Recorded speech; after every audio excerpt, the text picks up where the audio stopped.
John, since this is a budget meeting, do you have any opening statements, anything to share as we kick off? No, just to remind people that this the process works with the. John, since this is a budget meeting, do you have any Yeah, can you hear me? statements, anything to share as we kick off? I'm speaking. Can anybody hear me? Yeah, I can. There's an echo. Yeah, John, I can hear you. Just a reminder that the process for the budget is that we start off with Chris going and asking all departments for information about what they want for budgets, gathering information about expected income for Granby, and putting together the first draft for a balanced budget. He then shows that to the select board, and the select board agrees or disagrees and makes suggestions. And then Chris has a balanced budget, comes to the finance committee, and the finance committee takes a look at it and makes any adjustments that the finance committee feels are appropriate after discussions with all parties involved, and then sets the final recommended budget that goes to town meeting.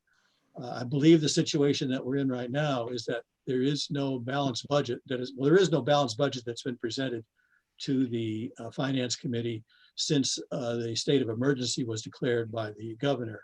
And I know from talking with Chris that certainly one of the problems is that we in fact have no reliable means of getting an income estimate right now.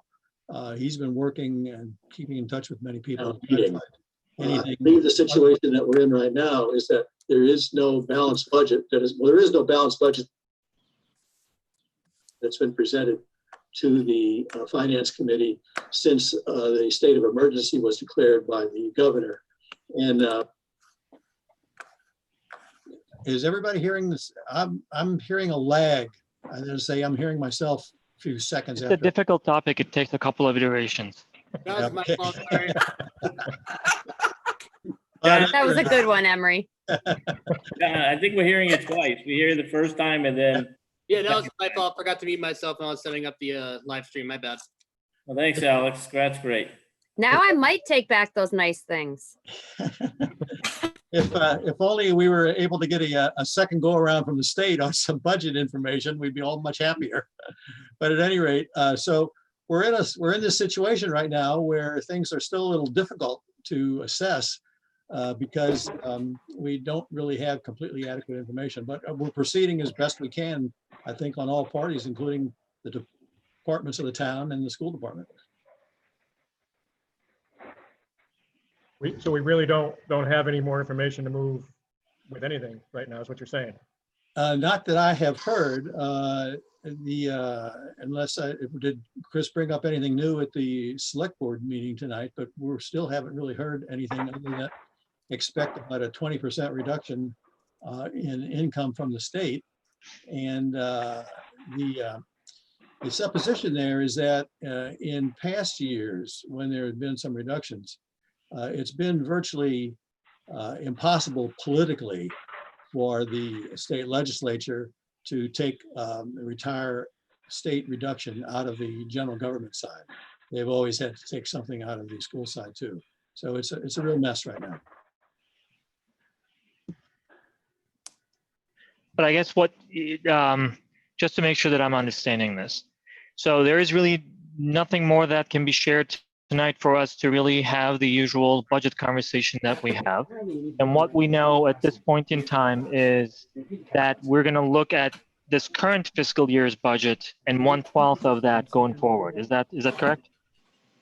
Well, my understanding, the select board may know a better explanation of this. My understanding is that the directive that came out was that the towns, cities could authorize expenditures of at least 1/12 of last year's budget per month, but they are authorized to do more than that. They're authorized, for example, and we've heard stories that in other towns, the select board has authorized, besides the 1/12, some bills that would normally come due in July or August to be spent in their full amount right away. And one of the examples that's always given is the funding the retirement system for employees, teachers.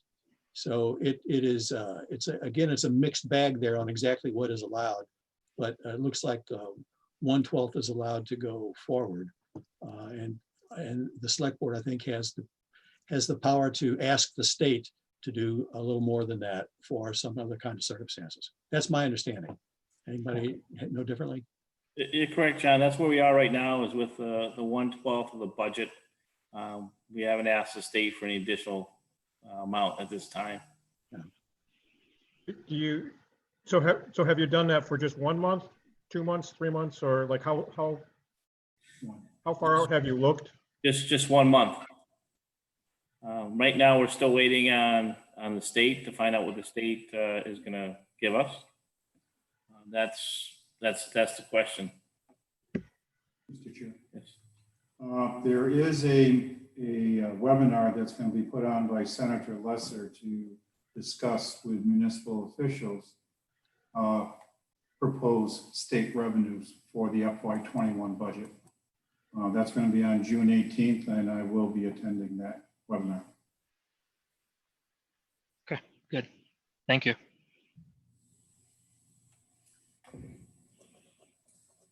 I think a couple of weeks ago, we were asked to present something with what it would look like if we did a certain percentage of a decrease, and I think that's been presented. Is there anything else right now? The only one I received from the school was a 2% reduction. I didn't receive anything regarding a potential 5% reduction. Okay. Well, so let me ask that question differently. So if we're talking about a 1/12 going forward, at least on a month-by-month basis, what is the intent of the exercise of having the 2% reduction and 5% reduction? What is that based on? On the idea that the idea out there, Emery, is that they are looking at a potential, at least they did as of April 30th, a potential reduction of 4 to 6 million reduction of the $31 million or 31 billion, I'm sorry, $4 to $6 billion on the $31 billion revenue estimates for FY21. That was as of April 30th. There are other people who are saying that could go as high as $8 billion. You take 8 billion divided by 31 billion, you're getting to a large chunk of money that may not be available for the state to give to communities. And that's the reason why we're looking at two scenarios. One based upon we get back to work, the economy comes back full blown, and we have a very small reduction, or the economy is stalled and it's going to take a while to get the economy back and running, which could be the $8 billion item or more. We just don't know at this point in time. Okay, so that's good to know. So my quick follow-up then, if we are continuing to look at fiscal year 2020, are we looking at this year's budget with the same assumptions for a revenue stream? I believe that we can. And the reason why I'm asking is if the revenue, go ahead. I think that Go ahead, we Chris. weather the FY20 revenue deficits that we are experiencing. Okay. The deficits that we're finding right now are mainly in local receipts, building permits, things of that nature that were factored in at a certain level. Well, there hasn't been much building going on because they didn't allow people to, the construction industry, on some of these things. They only could do new construction, and that was it. They couldn't do any repairs or replacement or any of that nature. That has affected part of our revenue stream. I don't see the state doing a reduction in state aid. Here we are in June. They hadn't reduced it through May. I don't see them doing it for June.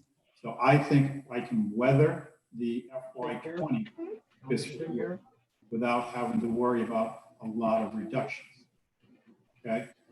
The problem is the FY21 because nobody at the state level is willing to stick their neck out and make a projection of how the economy is going to bounce back, because they're currently going through that 4-phase restart of the state. We don't know what's going to happen. Okay. Got it. Thank you. what we've been thinking about is this. It seems highly unlikely to us that this is a one fiscal year phenomenon. The combination of the pandemic itself, together with the reduced economic activity that's already started and is not going to pick up for quite some time, could well mean that we're looking at multiple years of effect on the state budgets and on the town budgets. So that one of the things that you have to consider is that we could be in a situation, and not saying definitely we are, but something that people have to be thinking about. We could be in a situation where we've got to think about some fundamental differences in how we go about doing business in Massachusetts, because we have no guarantee that the next 4 or 5 years is going to see the same kind of income for the cities and towns as we have in the last years. So it makes the exercise of looking at 1 year's budget even harder, because you really have to think about what is going to happen if this continues for 3, 4, 5 years. Hey, John, this is Rich. May I make a suggestion based on what we've recently done in our work, and though it be in the private sector, it's applicable here. We've looked at, based on the, sales downturn, margin rate downturns, all those things that impact a private business. And we've had to forecast out for the balance of the year. And what we've done is we came up with a best case, a mid case, and a worst case scenario for budgets and targets for the balance of the year. One thing I was thinking of as I was listening to the conversation was, there's a best case scenario. Everybody receives full funding from the state, and there's a budget that would be driven off of that full funding. There's kind of an interim place where, there's $5 to $6 billion in reduced state revenue, so that would flow downward to the town. And then I heard a number up to $8 billion or more in reduced revenue, so that would have flowed down. Should we be undertaking an exercise really that looks at it in those three ways?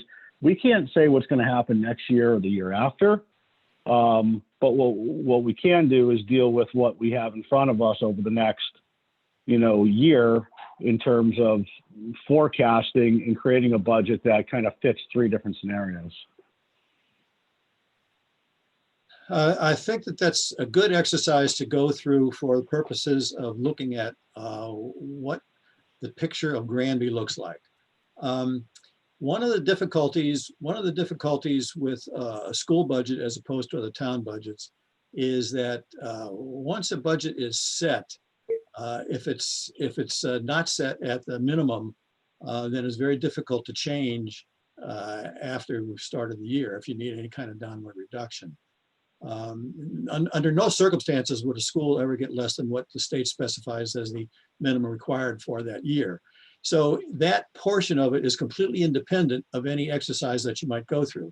The state, the school departments will receive the minimum that's required by law, and the states have to find, the cities and towns have to find that money no matter how they have to do that. The rest of it is that if you have budgets that exceed that, or if you have the typical town budgets, usually there are things that you can do, as a lot of departments have done across the whole Commonwealth now, to cut back on activities and reduce your expenditures on a moment's notice. That's much harder in the school system, basically because so much of the money that's expended by the school system is on salaries, and you have very difficult time letting teachers go while classes are still going on at the end of the year. So that's sort of a long way of saying that the exercise, I think, works for some things, but it is not completely helpful for determining how to pass a school budget to start the year off.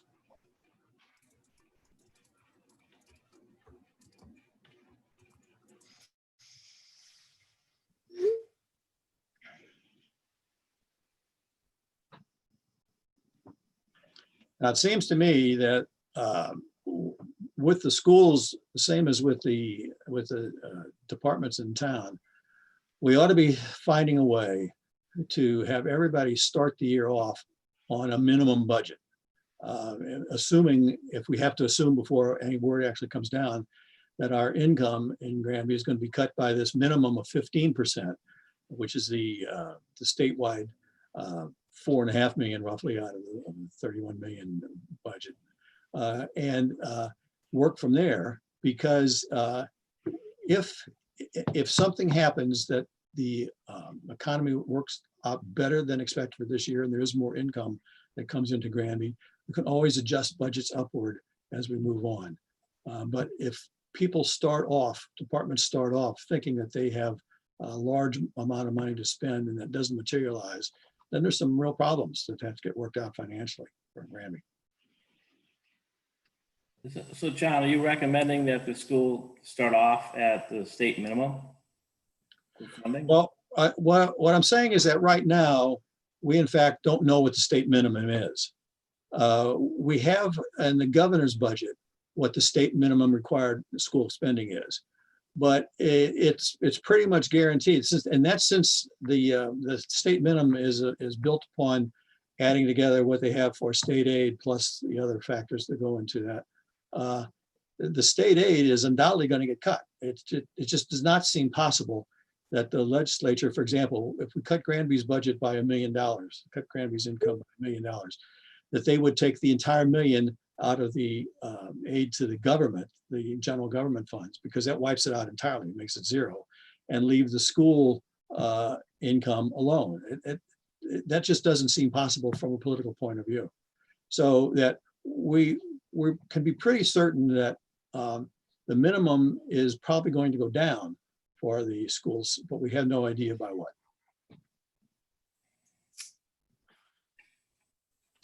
The thing is, you can. Can I ask a clarifying Sure. question on that, John?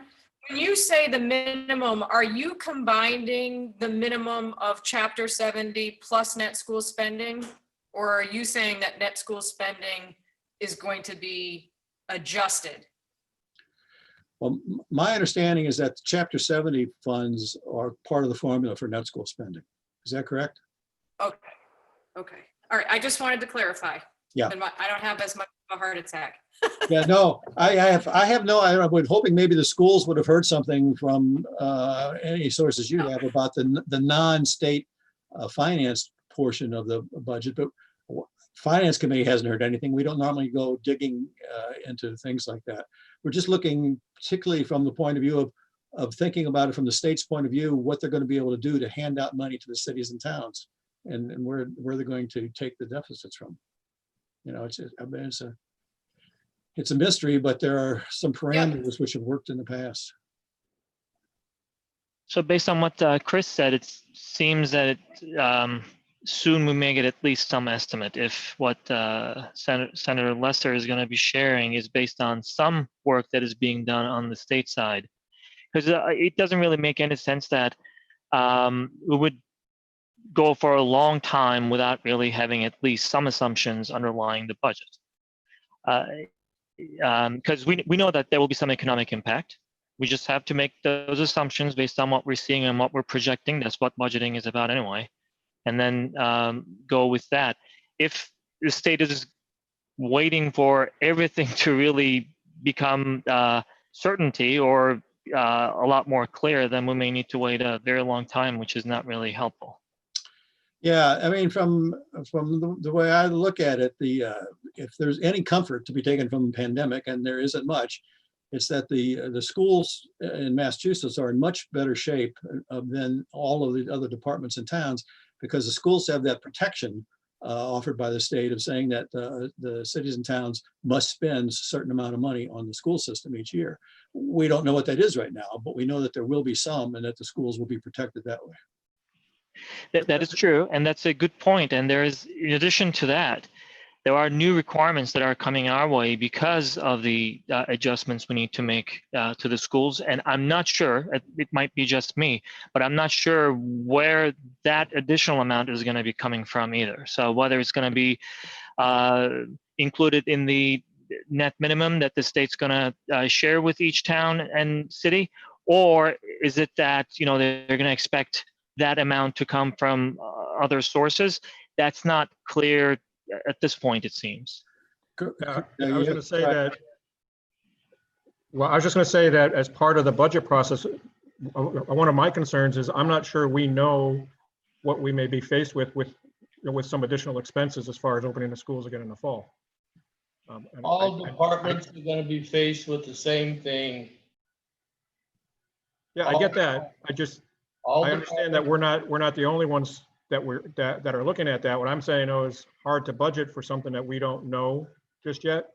Like we can say net school spending, but if they tell us we need to hire new nurses and buy all this other equipment, it really takes a hit on the other side too. And I get that that the other departments are facing the same thing. I'm just saying, I think it's hard to budget right now until we get a little bit more clarity there, as well as what the state is, may or may not, be assisting us with. Does that make sense? It makes sense, but the bottom line is, I don't think we can really do anything until the state makes a decision. Exactly. Yes. And that's why, nobody's ignoring anybody. We just don't have any firm data to share. Okay.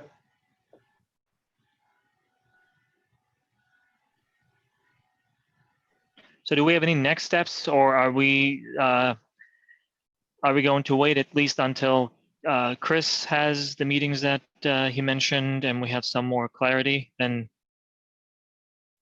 We don't have any choice but to wait. until they is give us that clarity. what we're looking at? We don't Say it have, again, Jay.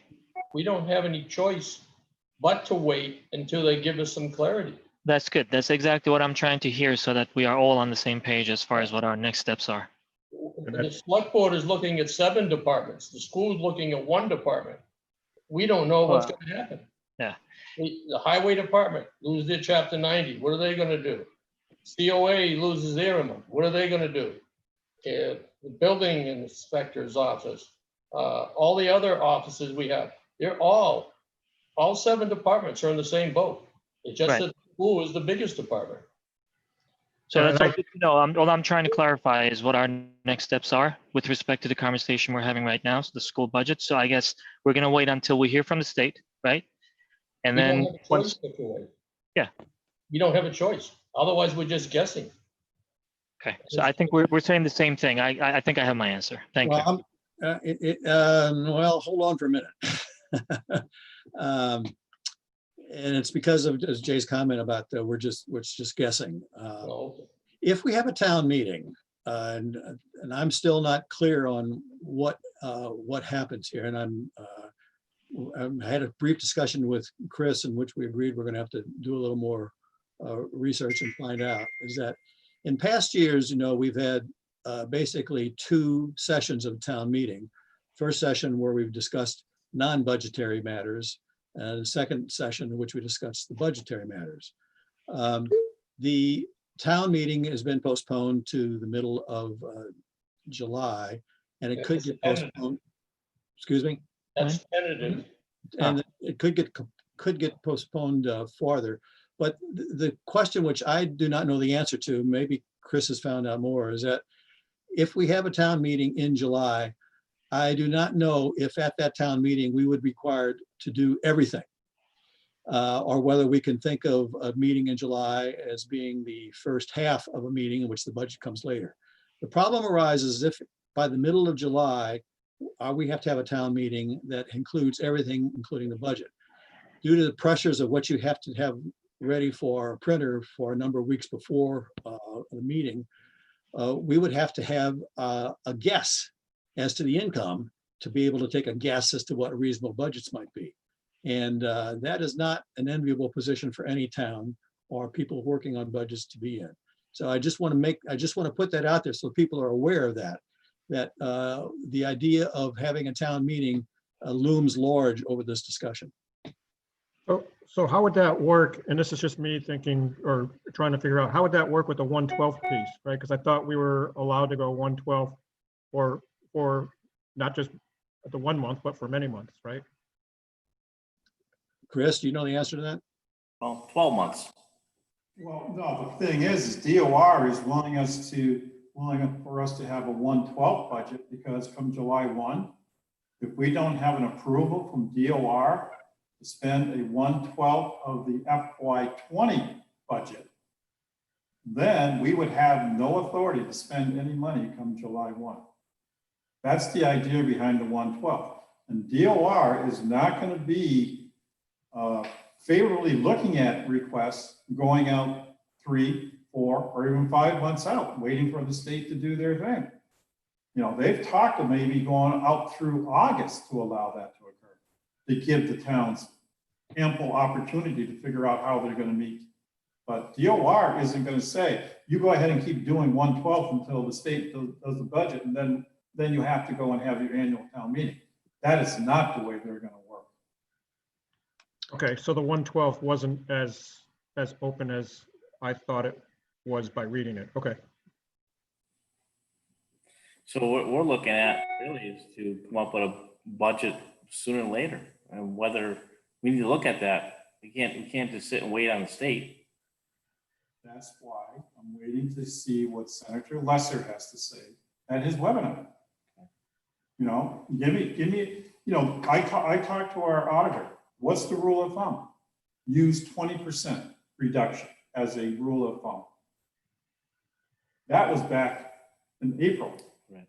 I don't know what he would say now, what the idea is. So John, based on what you're saying, I think, you know, I don't think we can sit idle. We need to start preparing, because if we need to, you know, come July for the town meeting, if we need to have everything in place, we need to have budgets set to be voted on.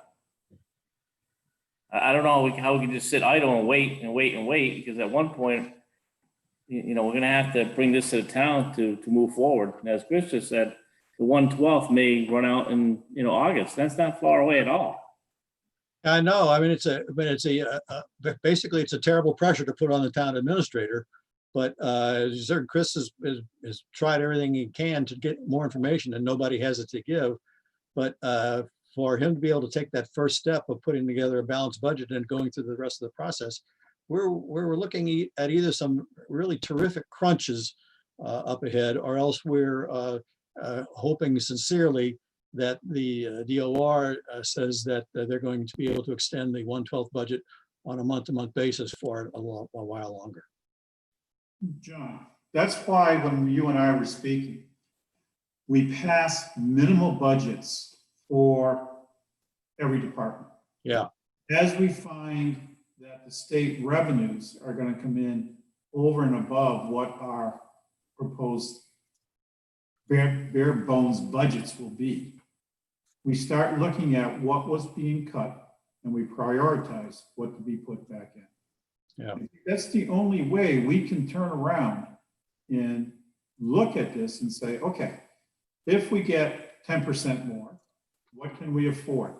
We have our list of priorities on what we're going to fund first, what we're going to fund second, what we're going to fund third, as we go through and do the draconian cuts to all our budgets.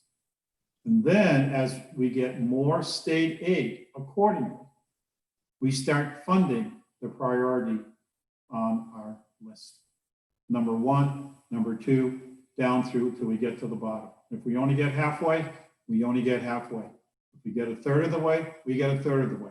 And we do that through a supplemental appropriation budget that could be held after the state budget is passed. And I mean, in one sense, just from as if it were simply a mathematical exercise, it would be easy to assume that if there's $1 million cut in budgets to Granby, and we have roughly a $20 to $22 million budget this year, that everybody cuts 5% off the top of the board. You know, the mindless cut. Here we go. Everybody gets cut 5% off of last year's budget. But if there's a better way to do it, I'm sure everybody would rather take the better way. But Chris is going to get stuck, and we're going to get stuck. Let me just We throw a have to comment in. prioritize what the cuts are going to be. We make a list and we start prioritizing. Give them a weighted factor. What's more important than one item over the next? That's what we have to do. Right.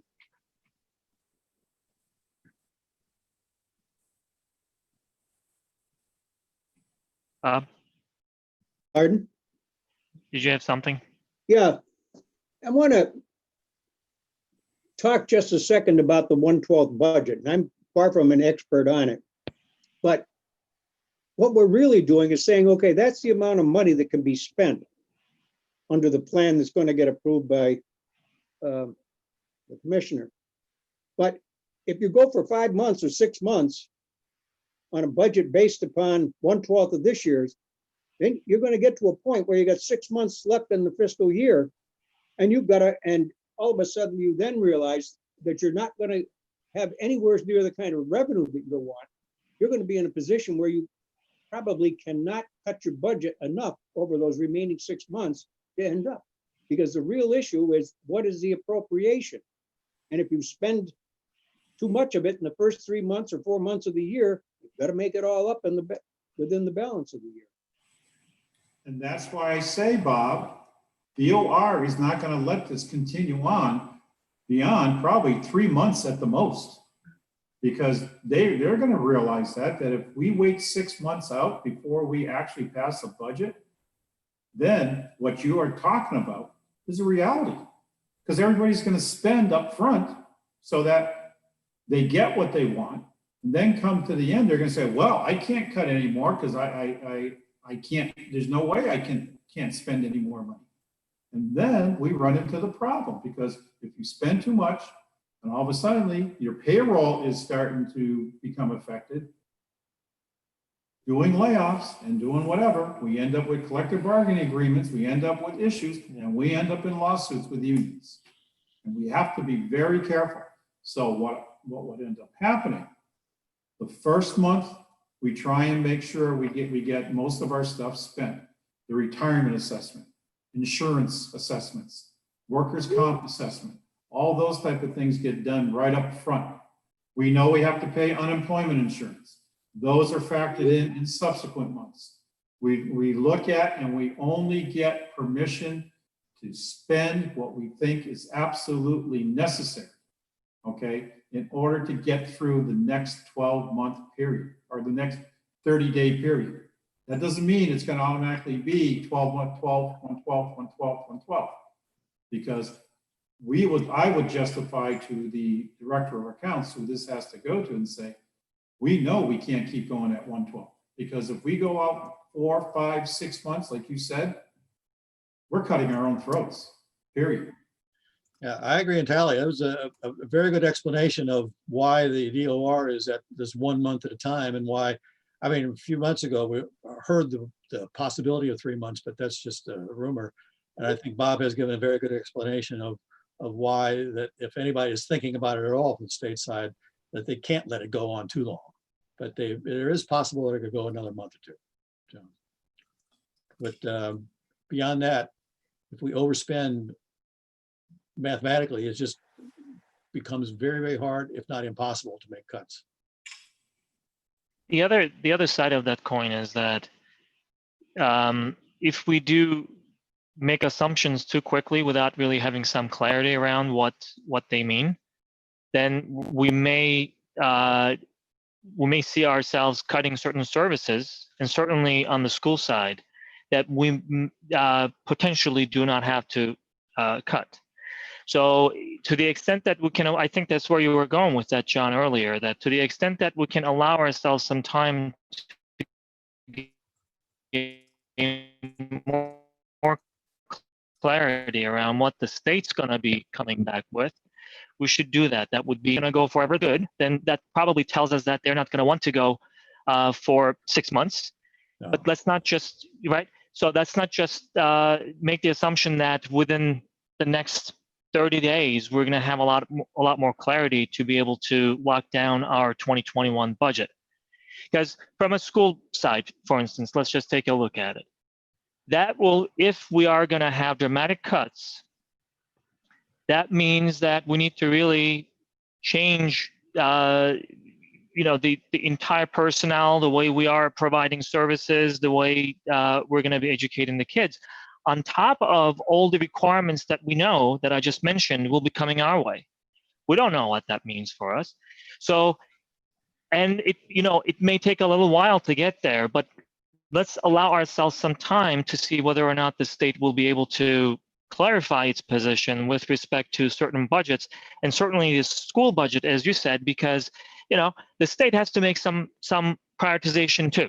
right? The state has to say, in my estimate, education is a priority, or I don't know, certain services will be a priority, and they may allocate and reallocate some of the funds accordingly, and may require the expenditure to those institutions accordingly. If we give ourselves some time, I think that will be better than just jumping into some conclusion within the next 30 days. Yes, I agree, but we may not, in fact, have that luxury. We may find out within a few weeks that we're not going to be able to get more than 1 month at this 1/12 level. And that Yeah, and we'll go with that. Yeah, so we're going to have to be prepared to move quickly, but I think everybody should be doing an examination of a budget at what you can think of as about a minimum level, because there's a guarantee that there's going to be a cut.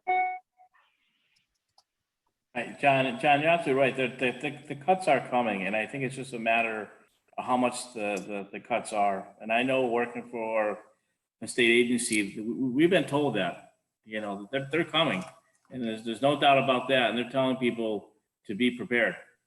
No, that's good. That's good. But it's not just a matter of knowing that the cuts are coming. It's really knowing what they look like, those cuts, so we can get as close to a real budget as possible. And I'm not sure that we have that type of information yet, Glenn.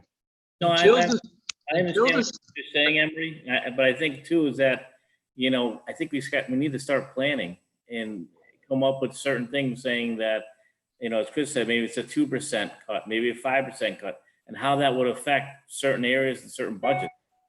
Because you know, when the state decides what they're going to do, I think we need to be prepared and at least start that discussion, start looking at options, what, you know, a possible budget would look like. I don't think, you know, in 30 days, we can start from the beginning and then start going. I don't think No, that part I agree. That's fair. We should always be in planning mode anyway. Whether there is some catastrophe or not, we should always look for risk ahead and just plan accordingly. So I agree with that, Glenn. I hope there are at least some legislatures who appreciate the irony of once again saying, well, everybody in the Commonwealth has to have a budget by July 30th, except for the government. The government doesn't need to have a budget till, well, we don't know when, but sometime. Well, that's the federal government. No, the state government. They haven't given themselves a deadline. Normally they have a June 30th deadline for a budget. They don't have any budget now deadline. Right.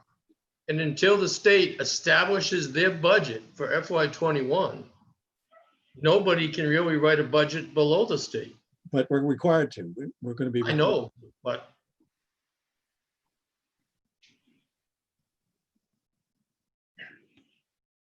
Right. So All right, does anybody have anything else, or are we about to discuss this? I just keep hearing myself that we know cuts are coming. We just don't know how bad they're going to be. We don't also know. I mean, I think, you know, from my perspective, one of the biggest things is if you look at a 2% cut from the schools. I think we provided that. I think a 3% cut brings us down to just net school spending, right? Or close to that. So a 5% cut, we'd have to figure out, are they going to allow us to go below net school spending, or what the new mandate would be behind that, and then how that would work, right? Yeah, I think what you have to think is that if there is in fact this bigger than 20% cut coming, and even a 20% cut, that there'd be a possibility that net school spending would decrease next year from this year. And I think what you ought to do is prepare a budget for Chris, like he asked, with a 5% cut. And so that is available, because I tell you, it's going to have to be used one way or the other if in fact we want to take the cautious approach and get a budget passed, if it's demanded by the state, before we get real information from the legislature. So. Okay. Okay with everybody? I'm good. All right, well then I'll take a motion to adjourn the Finance Committee meeting. So move. All in favor? Aye. Thank you very much, everybody, for participating. Have a good night, Thank you, folks. guys. I'll take a motion for this. For the select board to adjourn. Sorry, I think I spoke over Mike, you. Mike, you're going into executive session? I think we're going to pass on that because based on the criteria that you emailed me about the executive session, I wasn't sure we met that for tonight's discussion because I think we need to talk about it in an open session a little bit first to get to the point where we're talking about names. Does that make sense? I'm just trying to find that email you sent me. It should be for the superintendent contract. The contract or the, So, yes, so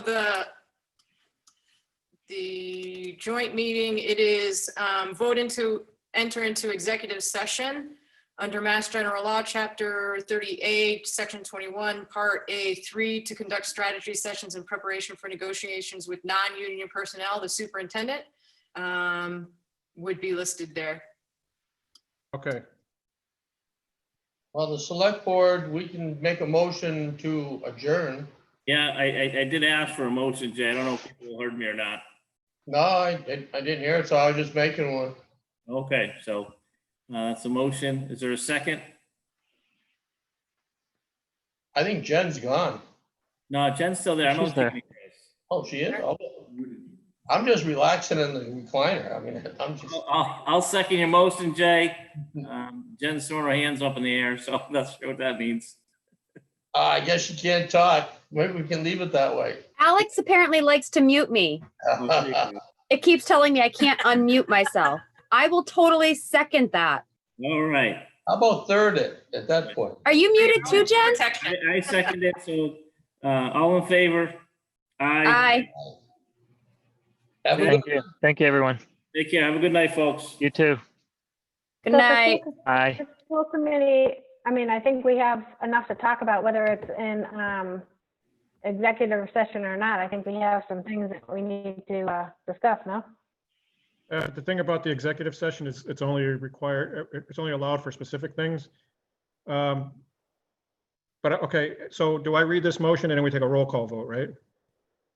And Right. then we have to go to the other lanes, right? Yeah, then we go Yes. to the other link. Okay. So I make a motion to enter into executive session to conduct strategy sessions with